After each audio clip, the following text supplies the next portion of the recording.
Hello everyone, happy Sunday. Thank you for joining me today. I'm going to be doing something a little different today. I'm going to be showing you 2 weeks worth of drawings that I've done not last week but from the previous 2 weeks. I had uploaded a video of a complete sketchbook tour last weekend, so I'm condensing 2 weeks worth of current drawings into this video. That particular sketchbook was completed in 2011, and it was actually quite refreshing to review that sketchbook to see that I've made some progress over the years. So without further ado, let's jump into my current sketchbook. Okay, here we are. This is the first spread of week 21. Two contrasting styles, I think, to me at least, it's quite obvious. One done from real life. I was in a food court, a guy was deep into his smartphone, and I got him down fairly quickly. This was from a reference photo. It's a bit tighter. Again, when I'm sketching from reference photos, it's about improving my hand-eye coordination. Not necessarily, that's my primary focus when I do that. This particular drawing, both were done from real life. I was at a Italian pizzeria slash bakery. I was having cannoli. This guy was waiting for a pizza. And yeah, I really liked the drawing. It was quick, it was energetic. And when I got down to the shoes, I really liked how they turned out. And that kind of leapfrogged me into this particular side of the spread where I drew my shoes. Oftentimes it happens when I'm drawing in a spread, drawing on one side, and I need to fill in the next side. Something in that first drawing will lead me into the second drawing. So in this case, it was the shoes. Some more portrait work. Here, definitely I was trying to understand how I could use the fountain pen. I think it's 2 months into my purchase of a fountain pen, and I'm still trying to get comfortable with it. Still trying to understand how to make lines that I like, how to put down big swaths of blackness with fountain pen. So that journey continues. A quick bust sketch. More portrait work with fountain pen. I started with this particular face, dated May 25th. He apparently is some famous Russian boxer. So when I drew that, I wasn't too happy. So I went back, Googled boxer, and came up with that image.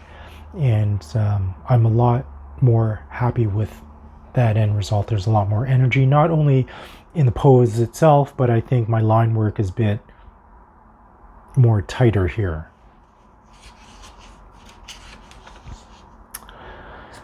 More portrait work in fountain pen and ballpoint pen. I think I mentioned in a previous video, I do have a graphic design background, so I'm very interested in type still, even though it's been years since I practiced graphic design. So I like the combination when image comes naturally together with type. In this case, I like portrait work and I like type, and I thought, hey, mugshots have both of those elements. So there you go. You'll probably see a lot more mugshot drawings in my future sketchbook tours. Anyways, this is my first go at it. So that's week 1. This is the beginning of week 22. This is beginning of week 22. What you saw was week 21. Again, my love of sumo comes through in my drawings. I took a screenshot of a sumo tournament and tried a full body drawing, and then continued to portrait work.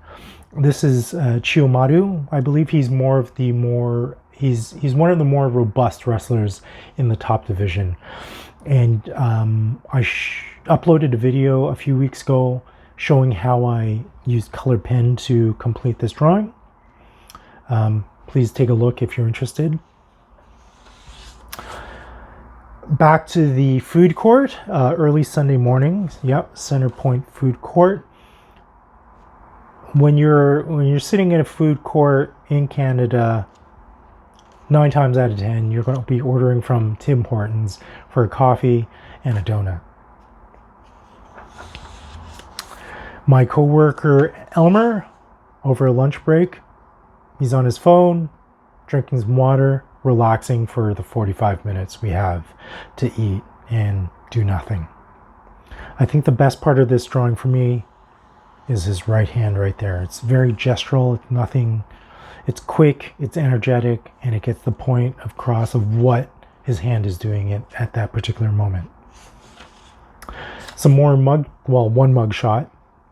What's interesting about this spread, and what a subscriber noticed about my sketchbook spreads, is that I have a tendency to try to cover the entire spread with drawings. I think Christina is her name. She brought that point out, and shout out to Christina right now. But I think I have a tendency to cover an entire spread because I'm not comfortable with white space. It sort of touches a nerve. It hits a nerve where my frugalness comes through. I need to use every available space, make it worth my while. And secondly, also it covers up my bad drawings. So I initially drew this gentleman on the bus, didn't really like how it turned out, so I piled drawings over it. I think collectively these three figures make the spread a lot more interesting. Waiting for class to begin, of course I needed to get a drawing in. I did Elmer, didn't turn out too well, and my habit of trying to cover a bad drawing over with another drawing took place that night. The second drawing was done in a food court. Girl was on her phone. I love smartphones for that fact that it just makes people sort of sucked into the moment and they sit still for a while I could draw them. One more spread. This was totally from my imagination. This drawing that was done from real life was not going well, so I scrapped it and went home that night and drew something that is very familiar with me. It should be familiar with you too if you've seen my previous sketchbooks, the subway scenario. So I drew the subway chairs, and I was like, what if this odd character showed up and squatted on subway seats? What would that look like? And this is what it would look like to me. And the last spread for week 22, again, this was drawn from a reference photo. He had a great bulbous nose, so I immediately gravitated towards that reference photo to draw. Tried to work in some color with some colored pen. And the next day, I was at a loss to what could I draw that particular day. And I don't know who said this or where I read it, but draw whatever is in front of you. And my feet were, as they normally are, right in front of me. Down a bit, but right in front of me. And so that's what I did. So that completes week 21 and week 22 of me drawing every day for a year. I hope you enjoyed the tour. Thank you for joining me, and I'll see you next week. Bye for now.